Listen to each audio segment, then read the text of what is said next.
ఉగాది నుంచి మీ జాతకం ఎలా ఉంటుందో తెలుసుకోండి. వెంటనే జేకేఆర్ గురుగారి అపాయింట్మెంట్ తీసుకోండి.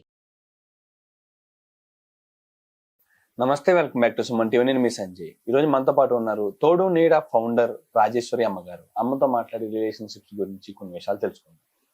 నమస్తే అమ్మ. నమస్తే సంజయ్. అమ్మ, 50 ఏళ్ళ తర్వాత పెళ్లి అనే కాన్సెప్ట్ ని తోడు నీడ అనే ప్రోగ్రామ్ తోటి మీరు మా అందరికి పరిచయం చేశారు. అసలు 50 ఏళ్ళలో కూడా పెళ్లి చేసుకుంటారన్న ఉద్దేశం, ఒక థాట్ ని కలిగించారు నిజంగా మీరు. అసలు ఈ కాన్సెప్ట్ అనేది ఎలా తీసుకొచ్చారు అంటే, ఏ విధంగా అంటే కొన్ని రకాల సందేహాలు ఉన్నాయి చాలా మందికి. అసలు 50 ఏళ్లలో పెళ్లి చేసుకోవాల్సిన అవసరం ఏముంటుంది? 25 ఏళ్లలో పెళ్లి అవసరం ఏంటి చెప్పండి నాకు. What is the difference in between? 50 ఏళ్లలో పెళ్లి వద్దు అన్నప్పుడు 25 ఏళ్లలో మాత్రం పెళ్లి అంటే యుక్త వయసులో అనేది కొన్ని దాంపత్య జీవితాల కోసం రకరకాలుగా చేసుకుంటారు. అంటే 50 ఏళ్ళ తర్వాత అవసరం ఏమొచ్చింది పెళ్లి చేసుకోవాల్సిన అవసరం? పెళ్లి అనేది కేవలము దాంపత్య జీవితం కోసం మాత్రమే కాదు, అది ఒక భాగం మాత్రమే. భార్యాభర్తలు కలిసి జీవించటంలో వాళ్ళిద్దరి మధ్యన ఒక ఎమోషనల్ రిలేషన్ ఏర్పడుతుంది, ఒక బాండింగ్ ఏర్పడుతుంది. ఒకరి కోసం ఒకరు ఉంటారు. నీ కోసం నేను, నా కోసం నువ్వు అన్న ఫీలింగ్ ఉంటుంది. కష్ట సుఖాల్లో పాలు పంచుకుంటారు. ఇన్ని బాండింగ్స్ ఉన్నాయి అందులో. 50 ఏళ్ళకి పెళ్లి చేసుకున్నా కూడా అదే బాండింగ్ తో ఉంటారు. అద్భుతమైన కథలు మా దగ్గర. ఆయనకి 65 ఏళ్ళు, ఆమె దగ్గర 60 ఏళ్ళు. పెళ్లి చేసుకున్నారు ఇద్దరు. ఆయన సిగరెట్ తాగుతాడు, నాన్ వెజ్ తింటాడు, రోటీ తింటాడు, నార్త్ ఇండియన్ కాబట్టి. ఈమె కన్వర్టెడ్ క్రిస్టియన్ బ్రాహ్మిన్ లేడీ. ఆయన సిగరెట్ మానేశాడు. ఎందుకంటే ఆమె ఇంట్లో ఎవరు మగాళ్ళు ఉండరు, ఒంటరిగా ఉంటుంది. సిగరెట్ వాసన ఆమెకి పడదేమో, ఆ పక్కన కూర్చొని నేను సిగరెట్ తాగుతుంటే ఆమెకు పడదు అని సిగరెట్ మానేశాడు. నాన్ వెజ్ మానేశాడు. నాన్ వెజ్ ఎందుకు మానేశాడంటే ఆమె బ్రాహ్మిన్ కమ్యూనిటీ కదా, ఆమె వెజిటేరియన్, నాన్ వెజ్ తినదు. ఆ పక్కన కూర్చొని నేను బొంకి లేరుకుంటూ తింటుంటే ఆమెకి అసహ్యం అనిపిస్తుంది అని నాన్ వెజ్ మానేశాడు. మరి రోటీ ఎందుకు మానేశాడు? రోటీ వెజిటేరియన్స్ కూడా తింటారు కదా. ఆయన అడిగారు, మీరు రోటీ ఎందుకు మానేశారు అంటే ఆయన ఏం చెప్పాడంటే, ఆవిడ అన్నం మెత్తగా వండి చక్కగా ముద్దలు చేసి నాకు కలిపి నా నోటికి అందిస్తుంటే ఆ ముద్దలు ఇలాగా నాకు దిగిపోతాయి మెత్తగా. అలా అలవాటైపోయి ఇప్పుడు రోటీ తింటే నాకు గట్టిగా అనిపిస్తోందండి అని చేత రోటీ మానేశాను అన్నాడు. ఎంత అద్భుతమైన భావన అది. 65 ఏళ్ల వయసులో దాన్ని ప్రేమ అనాలా, అభిమానం అనాలా, ఏమనాలి? మీరు ఏ పేరైనా పెట్టండి, ఒకళ్ళకి ఒకళ్ళు. అంతేకాదు, ఆయన ఆవిడ బండి మీద తీసుకెళ్లి బ్యాంక్కి తీసుకెళ్లి చెక్ ఎలా రాయాలి, ఏ కౌంటర్లో ఇవ్వాలి, క్యాష్ ఎలా విత్డ్రా చేసుకోవాలో ఆయన నేర్పుతున్నాడు. ఆవిడ ఇంట్లో ఆయనకి వంట చేసుకోవడం నేర్పుతుంది. ఎందుకమ్మా నువ్వు ఉన్నావు కదా ఈ వయసులో ఆయనకి వంట నేర్పుతావంటే, ఆవిడ ఏమందంటే, ఇప్పుడు నేనున్నానండి, ఎవరు ముందో ఎవరు వెనుకో తెలియదు. సపోజ్ నేనే ముందు పోయాను అనుకోండి, ఆయన మళ్ళీ పెళ్లి చేసుకోలేడు. 70 ఏళ్ళు వచ్చి ఇంకొక పెళ్ళాన్ని చేసుకోలేడు. అటువంటి టైంలో ఆయనకి ఫుడ్ ఎవరు పెడతారు? పిల్లలందరూ ఎవరు ఉద్యోగాల్లో వాళ్ళు ఉన్నారు. ఈయన పిల్లల దగ్గరికి వెళ్ళడు. వంట నేర్పితే కనీసం వండుకు తిని ఏడ్చుకుంటేనే పడుకుంటాడు కదా. పిల్లలు అసలు పట్టించుకొని లేదు, పట్టించుకుంటారు. కానీ ఉద్యోగాల్లో వెళ్ళిపోయిన వాళ్ళు ఎంతవరకు పట్టించుకుంటారు? ఈయన ఇవాళ నా మనసులో బాధగా ఉంది, నాకు పెళ్ళాం గుర్తొచ్చిందంటే ఏ కొడుకు ఉద్యోగం మానేసి వచ్చి ఓదారుస్తాడు? వాళ్ళని తప్పుపడడానికి లేదు. పిల్లలందరూ కూడా మనమే పంపించాం, దేశ విదేశాలు పంపించాం. ఈ రోజున మనం పెద్దవాళ్ళం అయిపోయిన తర్వాత ఆ పిల్లలు అందుబాటులో లేరు, నాకు హార్ట్ అటాక్ వచ్చిందంటే పరిగెత్తుకుంటూ రాలేడు కదా. వాడికి సెలవు దొరకాలి, అక్కడి నుంచి విమానం ఎక్కి రావాలి. అంటే ఇప్పుడు రకరకాలుగా అనుకుంటున్నారమ్మ సొసైటీలో. ఏ విధంగా అంటే, ఇప్పుడు యుక్త వయసులో ఉన్న వాళ్ళు విడాకులు తీసుకుంటుంటేనే మనమే తప్పు పడుతున్నాం. అంటే విడాకులు తీసుకుంటే రెండో పెళ్లి చేసుకుంటుంటే, ఇప్పుడు 50 ఏళ్లలో పెళ్లి చేసుకోవాల్సిన అవసరం ఏముంది? అసలు పెళ్లి ఇలా రకరకాల ఏముంది అంటే, 50 ఏళ్లలోనే పెళ్లి అవసరం అండి. ఎందుకంటే ఒక మనిషి తోడు అవసరం. పెళ్లి అన్నయ్య చెప్పట్ల, మనిషికి మనిషి తోడు అవసరం. వయసు మీద పడుతున్న కొద్దీ కూడా ఇంకొక మనిషి మీద డిపెండ్ అవుతారు. ఇప్పుడు నేనున్నాను, నేను 25 ఏళ్ల వయసులో టకటకా మెట్లు దిగిపోయేదాన్ని మేడ ఎక్కినప్పుడు. 40 years వచ్చిన తర్వాత కొంచెం రైలింగ్ పట్టుకొని దిగుతాను. విడిగా ఎక్కలేను, విడిగా దిగలేను, భయం. అదే 60-70 ఏళ్ళు వచ్చాయనుకోండి, ఇంకో మనిషి సహాయం లేకుండా దిగలేను, ఎక్కలేను. ఇంచేత వయసుతో పాటు బయలాజికల్ చేంజెస్ అనేవి శారీరకంగా వచ్చేస్తాయి. అలాంటి టైంలో ఒక మనిషి తోడు చాలా అవసరం వాళ్ళకి. మనిషి లేకుండా ఎలా బతుకుతారు? అర్ధరాత్రి వేళ ఏ హార్ట్ అటాక్ వస్తుంది, ఏ బాత్రూంలోనో పడిపోతాడు. వాళ్ళని చూసుకునే వాళ్ళు ఎవరు? సమాజానికి ఏంటండి, సమాజం అంటే మీరు నేను మనలాంటి 10 మంది. ఎవరు తోచినట్టు వాళ్ళు మాట్లాడతారు. ఒంటరి జీవి యొక్క కష్టాలు జంటగా ఉన్న వాళ్ళకి తెలియవు. మా మెంబర్ ఒక ఆయన చెప్పాడు, రాత్రిపూట ఆయనకి ఏదో ఒంట్లో బాగాలేదు, డాక్టర్ దగ్గరికి వెళ్ళాడు, ఏదో మందు వేసుకున్నాడు, పడుకున్నాడు. ఎందుకైనా మంచిది, అర్ధరాత్రి ఏదైనా అవసరం అవుతుందేమో అని డ్రైవర్ని పిలిచాడు. డ్రైవర్ కారులో పడుకున్నాడు. ఆయనకి 5 పని వాళ్ళు ఉన్నారు. పని మనిషి ఉంది, వంట మనిషి ఉంది, ఒక కేర్ టేకర్ ఉన్నాడు, డ్రైవర్ ఉన్నాడు, మరి ఇంకా వాచ్మెన్ ఉన్నాడు. 5 పని వాళ్ళు ఉన్నది ఒక్కడు. ఆయన డ్రైవర్ని పిలిచాడు, వాడు కారులో పడుకున్నాడు. ఈయన తలుపు వేసుకుని పడుకున్నాడు. ఆయనకి షుగర్ పెరిగింది. షుగర్ పెరిగి రాత్రిపూట బేహోష్ అయిపోయాడు. ఒక్కసారిగా స్పృహ తప్పిపోయింది. షుగర్ ఉండటం వల్ల స్పృహలో లేడు. స్పృహలో ఉంటే కనీసం తలుపు కొట్టి వాడినైనా పిలిచేవాడు డ్రైవర్ని. స్పృహలో లేడు.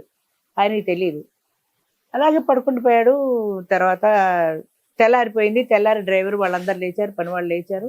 ఈయన తలుపు తీయలా. పొద్దున్న 6 7 తలుపు తీసి బయటకు వస్తాడు, రాలా. ఏంటబ్బా రాలేదని తలుపు కొట్టి సార్ సార్ అని పిలిస్తే పలకపోతే ఆ కిటికీ కట్టెన్ ఏదో కొద్దిగా పక్కకి జరిపి చూస్తే ఆయన కాలు చేయి వేసినట్టు పడుకొని ఉన్నాడు.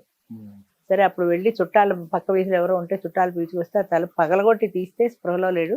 ఆయన ఇమీడియట్ గా హాస్పిటల్ తీసుకెళ్లారు. ఆయన పిల్లలు ఇద్దరు ఫారెన్ లో ఉన్నారు. వాళ్ళు ఎప్పుడు వస్తారు?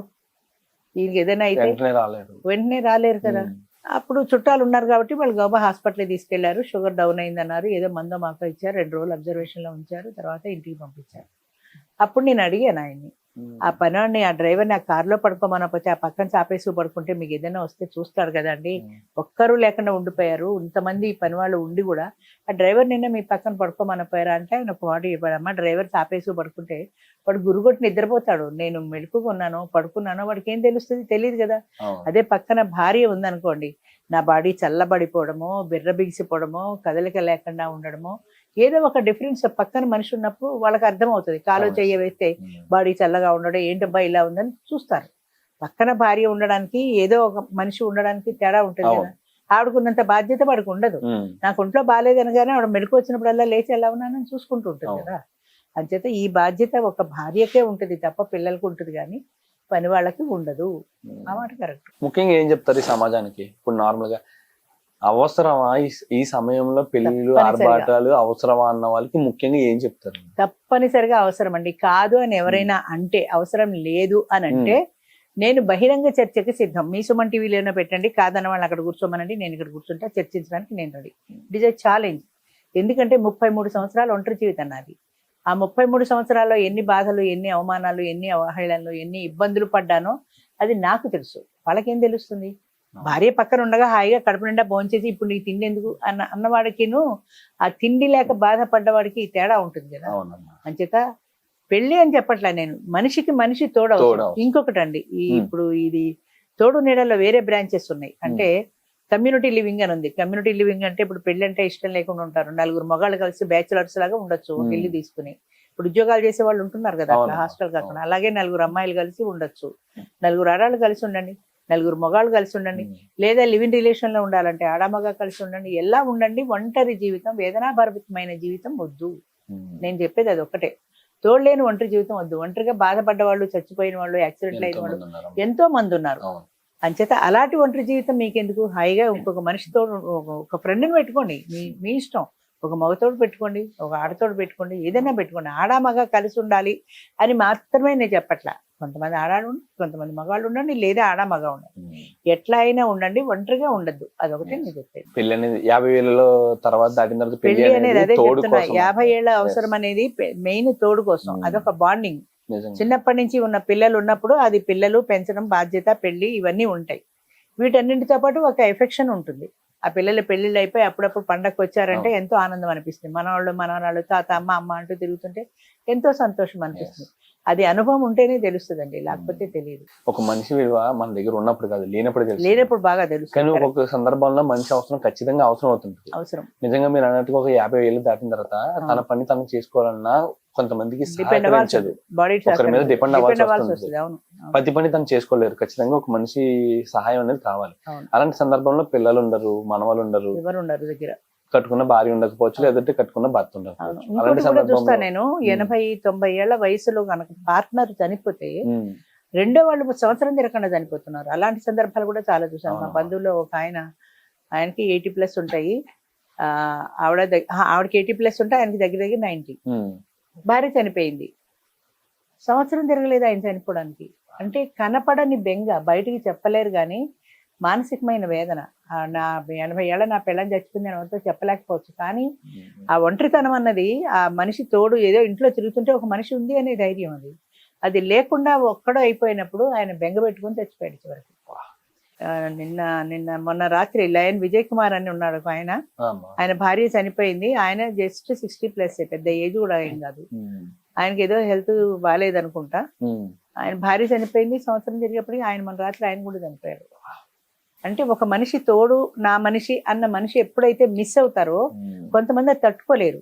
కొంతమంది తట్టుకు నిలబడగలుగుతారు, అందరూ చచ్చిపోతున్నారు అంటారా నేను, అలా తట్టుకోలేని వాళ్ళు వెళ్ళిపోతుంటారు. ఆ తోడుకి అంత ప్రాధాన్యత ఉంది, మనిషి తోడు అనేది. ఈ వీడియోతో ఖచ్చితంగా ప్రతి ఒక్కరికి, సమాజంలో ప్రతి ఒక్కరికి, అంటే 50 ఏళ్ళ తర్వాత పెళ్లి ఏంట్రా అన్న ఆలోచన వచ్చిన ప్రతి ఒక్కరికి ఖచ్చితంగా అర్థమవుతుంది. నేను అదే చెప్తున్నాను, ఈ పెళ్లి ఎందుకు అన్న వాళ్ళు ఎవరైనా ఉంటే నా దగ్గర రండి, కూర్చోండి, నేను బహిరంగ చర్చకి నేను సిద్ధమని చెప్తాను. ఎవ్వరూ రారు. ఇప్పుడు మనం ఇది తీస్తాం, దీని వెనకాల కామెంట్స్ పెడతారు, చీ చా అదేదో పెడతారు. ఇలా అనే బదులు నువ్వు రా, కూర్చొని మాట్లాడదాం. చట్టం ఒప్పుకుంటోందండి, రెండో పెళ్లి తప్పు కాదు, చట్టం ఒప్పుకుంటోంది. శాస్త్రం కూడా పరాశర స్మృతిలో వివాహం చేసుకోవచ్చు స్త్రీ కూడా, శాస్త్రం ఒప్పుకుంటుంది. ఇంకా ఒప్పుకోంది ఏంటంటే మన మైండ్ సెట్. తర్వాత ఇంకొక విషయం కూడా చెప్తాను నేను, మగవాడు పెళ్లి చేసుకోవడం, రెండో పెళ్లి, మూడో పెళ్లి మన తాతల కాలం నుంచి ఉన్నాయి. మీకు గుర్తుందో లేదో, తాత ముత్తాతల కాలంలో కూడా 60-70 ఏళ్ళు వచ్చిన మగాడు పెళ్లి చేసుకున్నాడు. మళ్ళీ తర్వాత 20-30 ఏళ్ల అమ్మాయినే చేసుకున్నాడు. పుత్రబొమ్మ పూర్ణమ్మ కథ. అంత చిన్న వయసులో పెళ్లి అనేది, అసలు పెళ్లి ఇంకొక స్త్రీ కావాలి అన్న కోరిక ఏనాడు నుంచే ఉంది కదా.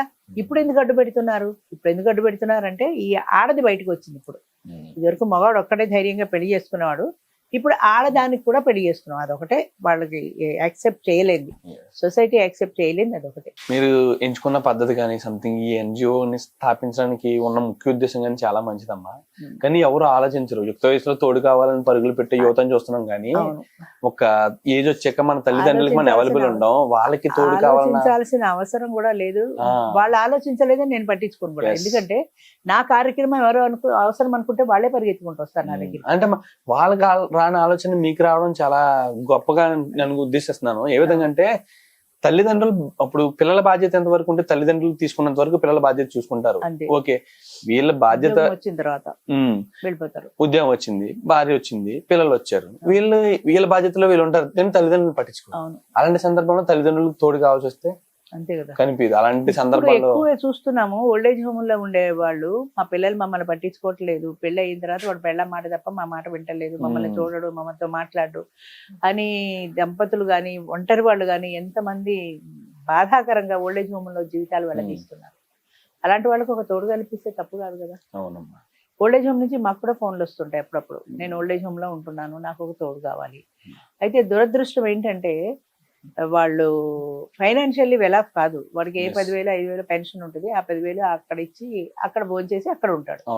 వీడికి పెళ్లి చేసుకుంటే వేరే పెళ్ళం వస్తే కాపురం పెట్టి ఆమెను పోషించగలిగే స్థాయి లేదు వాళ్ళకి. అందుకని ఓల్డేజ్ హోమ్ లో వాళ్ళు కూడా ఏమని అడుగుతారంటే, ఆమెకి పెన్షన్, ఇల్లు, ఆస్తి ఉన్నాముంటే చెప్పండి, ఆమె నన్ను పోషిస్తుంది.